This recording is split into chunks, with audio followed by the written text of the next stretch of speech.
Hi there, welcome back. Thanks for being here. So, in our last learnings, we have seen how to do the chaining process and how to call the feature file from another feature file.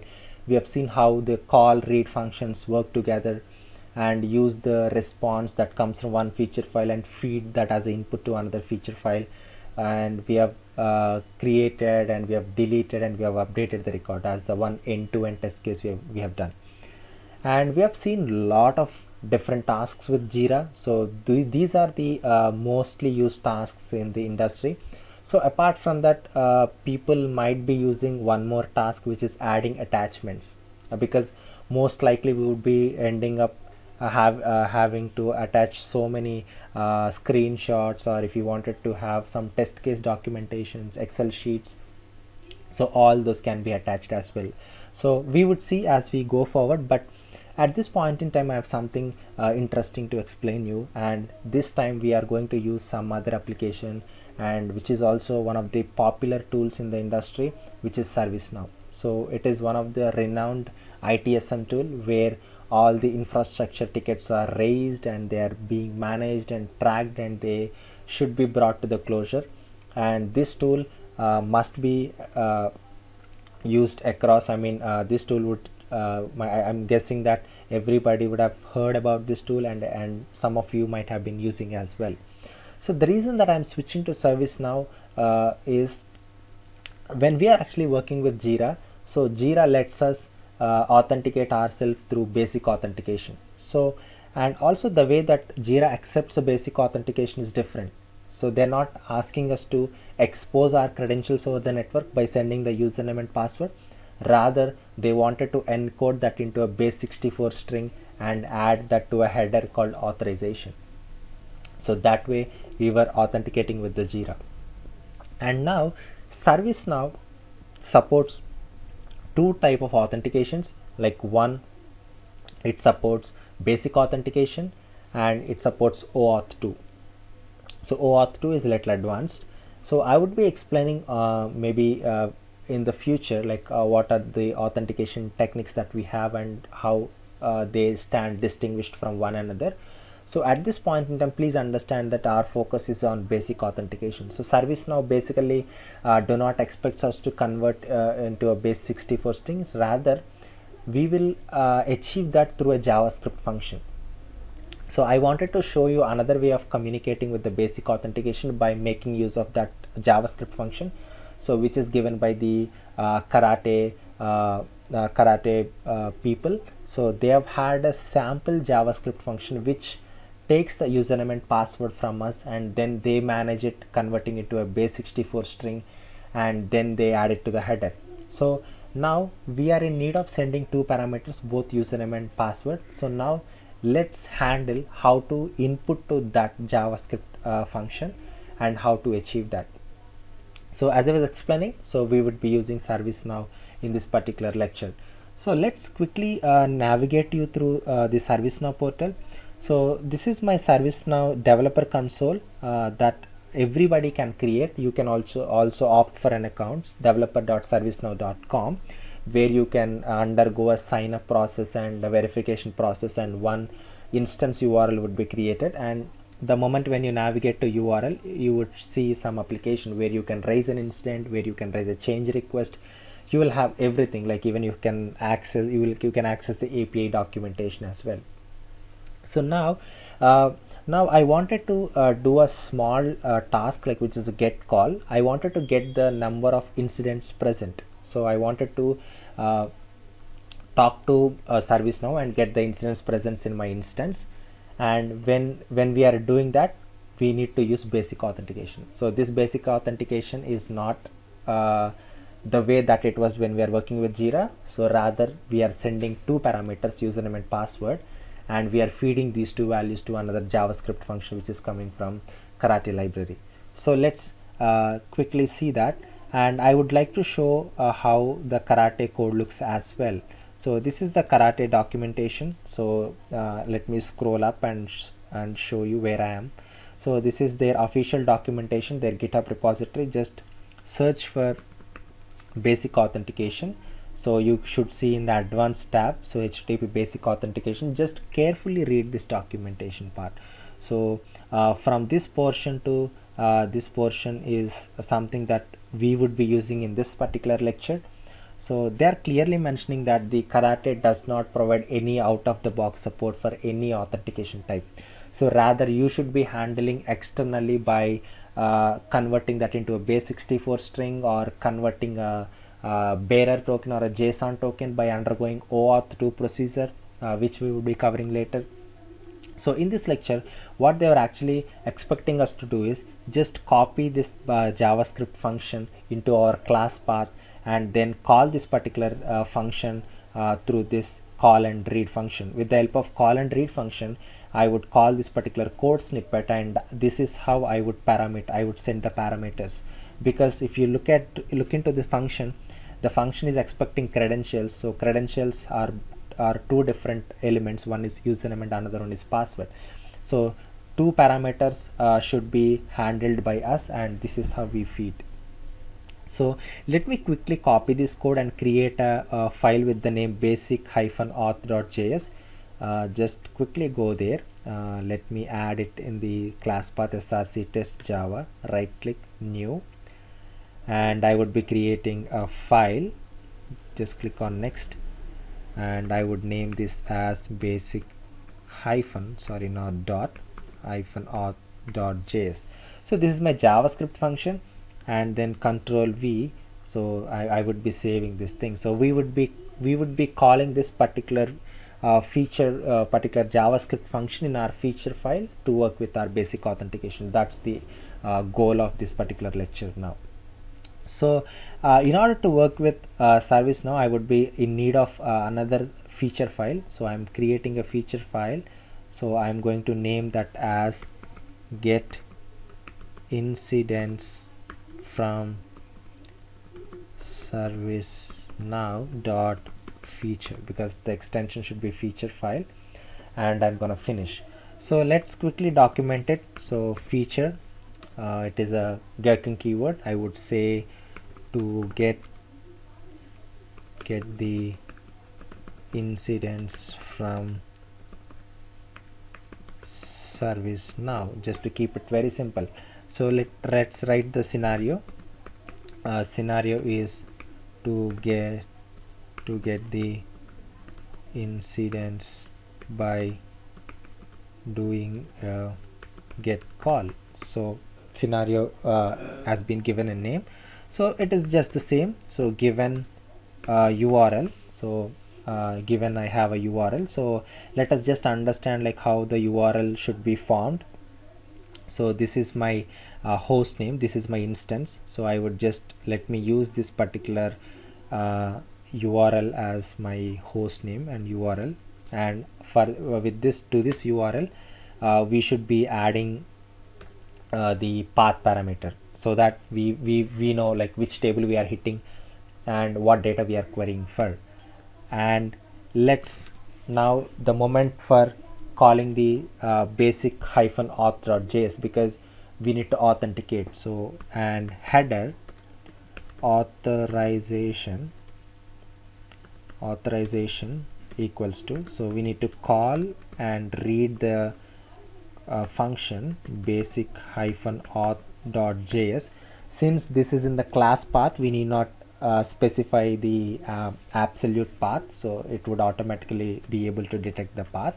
So as I was explaining, it basically accepts couple of parameters. So one is username and the password. So this is my username, and my password is Xerox@123. This is the password that I've given. So now we are all set with the authorization as well. Now let's take care of path parameters. So path parameter, if you come to the documentation, so they're telling API/now/table and table name. So I'm interested in the table which is incident. So let me just copy the table, replace the table name with the actual table name, which is incident. So path parameter is formed as well. When method get, when we are doing a get call, then status should be 200, and print response. Like let's go with the very basic functionality. Let us not actually put in validations. Let's see how this basically works, because our main agenda in this session is to understand how to call that basic auth.js function, how to supply the credentials, how to parameterize, how to send these values. So this is how you do it, guys. Let me just right click and run as Cucumber feature file. So the other way you can also do it as run through the runner class. So it has started executing, and you can see the record got passed. And since we have asked to print the record, so we have got very big response, very big response. So because those many incidents are present in my particular instance, developer instance.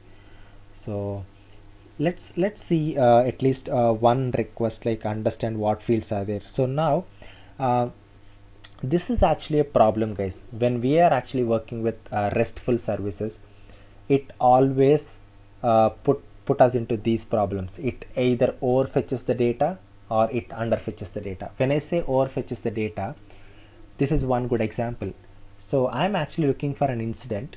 So basically, when you're looking for incident, what fields you are interested in? So you would be knowing, you would be interested at the ID of that incident, you would be interested in the description, or system ID, or any 2 or 3 mandatory fields, like which as a user we would be interacting with. But let's see like how many fields have been given in response. Like just to validate this response, it takes whole lot of time. And what I mean when I say underfetch, at times what happens in the sense, when I query for some data, so in the response I would have some hyperlinks. So which means the field that I'm looking for is not present in the response. Rather, I need to service myself. I need to click that particular URL, or I need to call that particular endpoint and then go and check the value. So which means it is an additional task for a user. So it either underfetches or it either overfetches. It never gives us the correct response, but still some applications they do design it. So the reason that I've taken ServiceNow in this example is to explain this as well. So if you go to the ServiceNow documentation, so they had some beautiful filters. So these are the query parameters. So query parameters are basically nothing but filters. I don't want these many records. So say for example, now in this case, when I've done a get call, I had plenty of records. So which is a cumbersome, like which is very tedious task for me to verify. So now I'm interested in only one record. So for this there is a query parameter syspam_limit. If I apply this particular query parameter, and if I set the value to 1 or 2, so whatever the number I set, those many records would be displayed. So this is a beautiful thing, but you will not see such filters with every other application, because it depends upon the developers or the architects, like who are planning to have the application. So but ServiceNow has done that for us. And in a similar way, even if I limit the number of records, I still have a problem, because I have hundreds of fields in each and every record. So I do not know which field is important, which field is not important, which field should be looked at. So then ServiceNow again has a solution for us. They have another query parameter, which is syspam_fields. So whatever the field that I ask for, only that field is given in the response. So now let's go and check the response. I don't want all these things. Look, I am interested in only sysID. If I call this particular syspam_fields and set this value to sysID, so I would get only sysID. So let's see how this works. And there are a couple of parameters, guys. You have path parameter and you have request parameter. So let me just put and params, because you have, when you have multiple parameters to send, you need to use the plural keyword params. It is coming from karate. And when you have more than one parameter, it is always mandatory to keep them in the curly braces. So what is the first parameter that we have seen, guys? Syspam_limit. And just verify whether this particular thing works or not. And I wanted to display only one record at this point in time, so make sure you display this in the double quotes as well. And let me save this thing and run as Cucumber feature file. So now we should be seeing only one particular record instead of having too many records that we have seen. So test case got passed, and if I go there, and you can now see like there are not many records, there is only one record present. So now let's get see how many, what parameter, because number is something which is very important. Like I'm interested in number field, and in a similar fashion I am also interested in sys id as I discussed before. And let's search for some other field which we should be looking at, maybe category. So let's see what category it comes from. So I would be applying this particular feature as well. So what I would do, I would copy this syspam underscore fields, I would call this as well, and I will put number comma sys underscore id comma category. So that is how they mentioned, guys. If you look into the documentation part, they ask like comma separated list of fields to return in the response. So each and every field should be separated by a comma. So that's what I've done.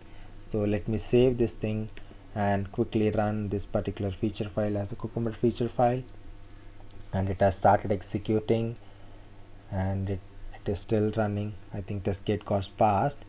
Now if you look into this, now it's beautiful. So we have had only 3 fields in the response, but please understand, guys, this is thanks to ServiceNow. This is done by them, but you might not have these filters designed by each and every application. So you need to go to developer and talk to them every now and then. So this problem is resolved in another API, which is GraphQL. So a graphical query language that was developed by Facebook, and now it is made as open source. So GitHub has started using it very recently. So they are using GraphQL services instead of RESTful services because of this particular limitation. And also there are a lot of other advantages as well, because GraphQL will not have too many endpoints, and GraphQL will not have too many methods like the way that REST has. So only one endpoint. So it is entirely about playing with the fields, what fields you are interested in, what fields you wanted to have in the response, and what field you should ignore. So it is just about a query language. So that's it for this video, guys. So I hope you have learned how to use basic -auth.js and how to call that using call read function, and how to pass the credentials. And I hope you would have enjoyed the learning, because we have seen another application which is very popular, and this is really worth enough to automate as well. So I hope you have enjoyed this video. Please like this video if you have seemed to learn something, and do subscribe to my channel so that every of my video, whenever I push, you will have a notification, and you can also plan your learning accordingly. So thanks for listening me throughout. You have a great rest of today.